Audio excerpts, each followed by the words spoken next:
shouldn't feel such loss. La ilaha, la ilaha, la ilaha. In the name of Allah, the All-Merciful, the Ever-Merciful, and peace and blessing of Allah be upon Prophet Muhammad alayhi salatu wassalam. This is your host, Dr. Ahmed Shafik Elkhatib, Professor Emeritus of English and Linguistics at the Faculty of Languages and Translation, Al-Azhar University, welcoming you to a new episode of your program, Clearing the Mist, which deals with Islamic terms. In our previous episode, as you may probably remember, we started dealing with some fiqhi terms or some terms dealing with fiqh or jurisprudence in Islam. We dealt with al-hukm al-shar'i, what's meant by al-hukm al-shar'i. Let's have a quick look, which is legal ruling.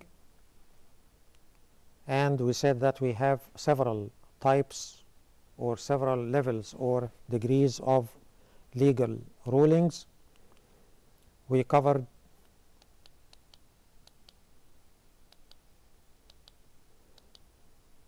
fard or farida, which is an obligation. The next level is mustahab, which is recommended.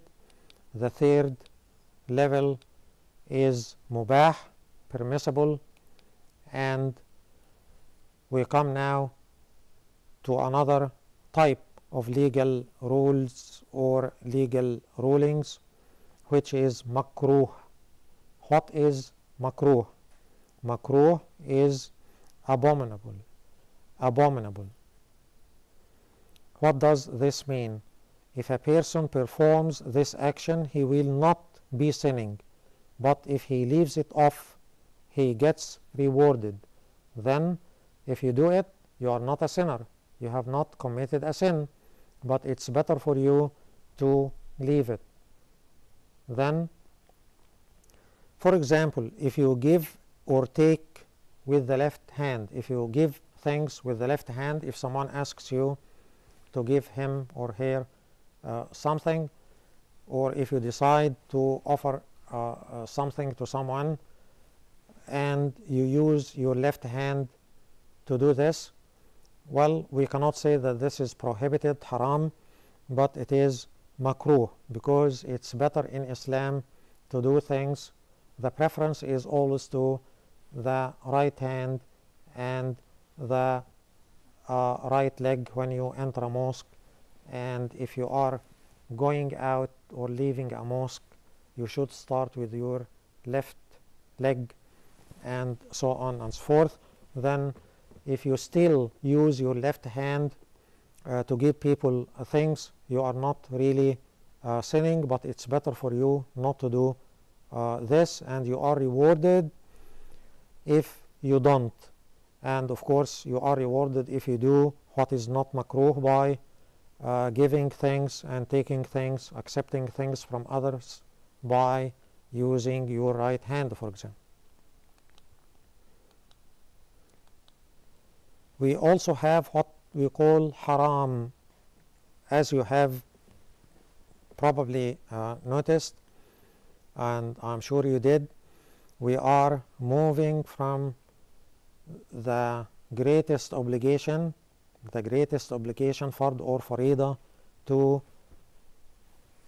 going down each level until we have what we call haram or prohibited. If a person performs this action, he will be sinning. Then if you do anything that is haram or prohibited, of course you are committing a sin.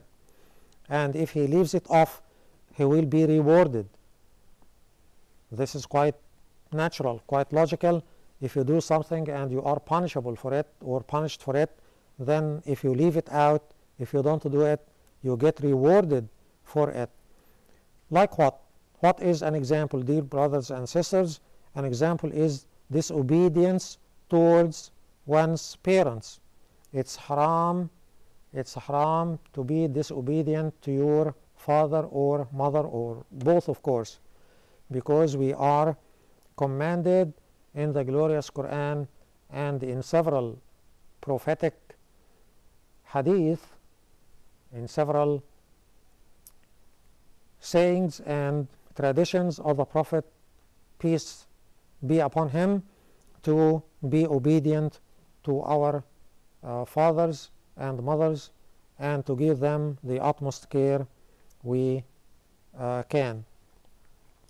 Then if you are disobedient to your father or mother or both, and of course to your grandfather or grandmother or both, you are also committing something which is haram or prohibited in Islam.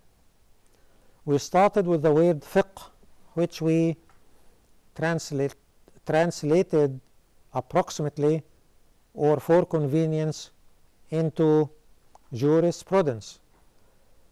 Another closely related term to fiqh is usulul fiqh, usul al-fiqh. In connected speech, usulul fiqh. What is usulu al-fiqh? Usulul fiqh is the study of the origins, sources, and principles upon which Islamic jurisprudence or fiqh is based. Actually, it should be are based, sources and principles upon which Islamic jurisprudence or fiqh are based.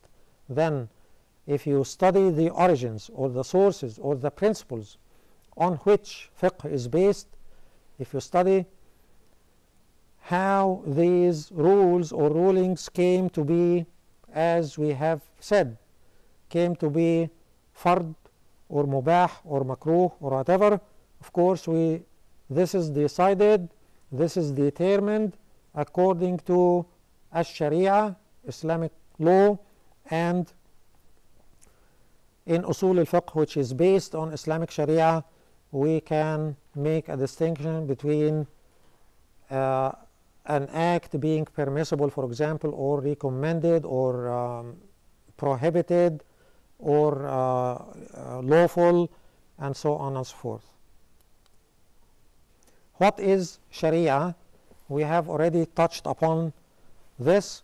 By Sharia we mean the Islamic law.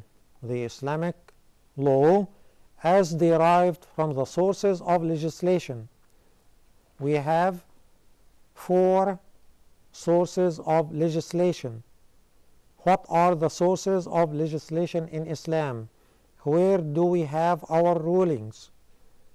In Islam, we have 4 such sources of legislation.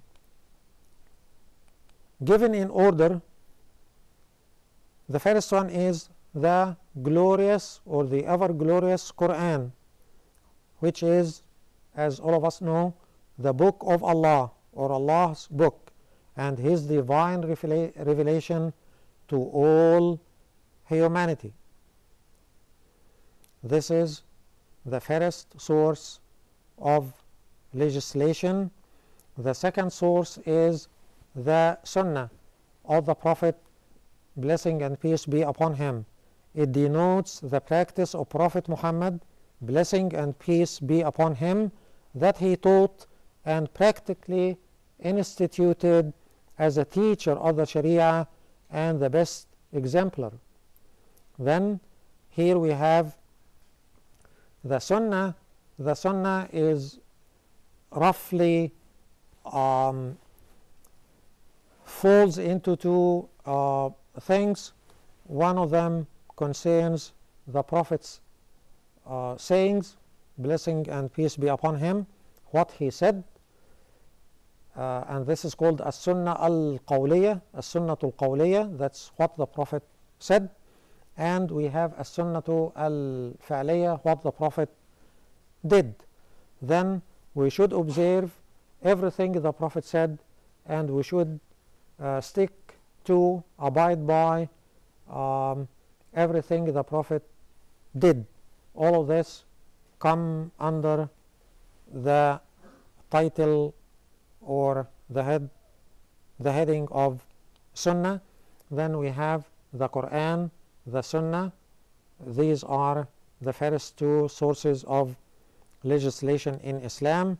They are followed by ijma', which is the consensus of the scholars of Islam.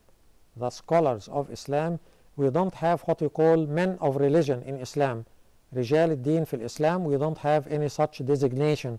We have scholars of Islam, people who are versed, people who are well versed in Islam. These are the scholars of Islam, or the sheikhs, all right?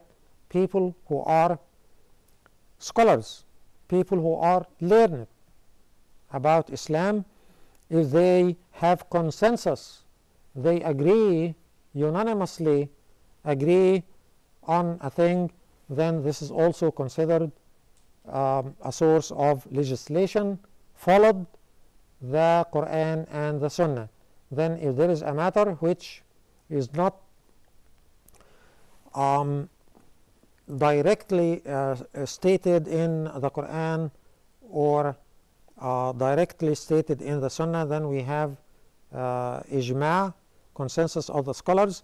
And the last one of these sources of legislation is what we call qiyas, or analogy, the process of deductive analogy, in which the implication of a legal text is compared with another implication in order to apply the ruling for one case to another.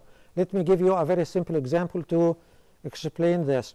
We are ordered to be obedient to our parents. We have not been explicitly ordered to be obedient to our grandparents. All right? Does this mean, brothers and sisters, that we should, or we are allowed, not should, we are allowed to be disobedient to our grandfathers and grandmothers? The answer is definitely no. Although we don't have an explicit reference to this in the Quran or probably in the Sunnah, but here we have a situation or a case of qiyas or analogy. This is similar to this. If it's disobedient, if disobedience to your father and mother is prohibited, then of course your disobedience, wal'iyadhu billah, we take refuge in Allah from this, is prohibited too, and this is qiyas. This brings us, brothers and sisters, to the end of this episode, in which we dealt with some other terms related to fiqh or jurisprudence.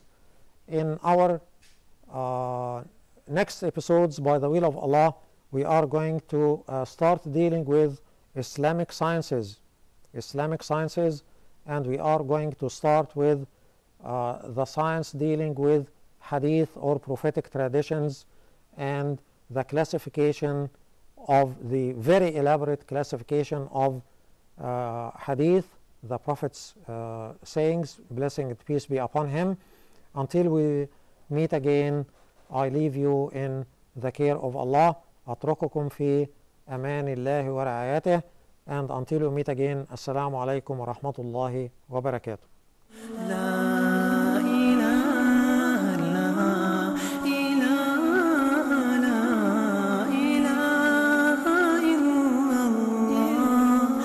Merciful are you, King of all the kings, have ownership to all of each and everything.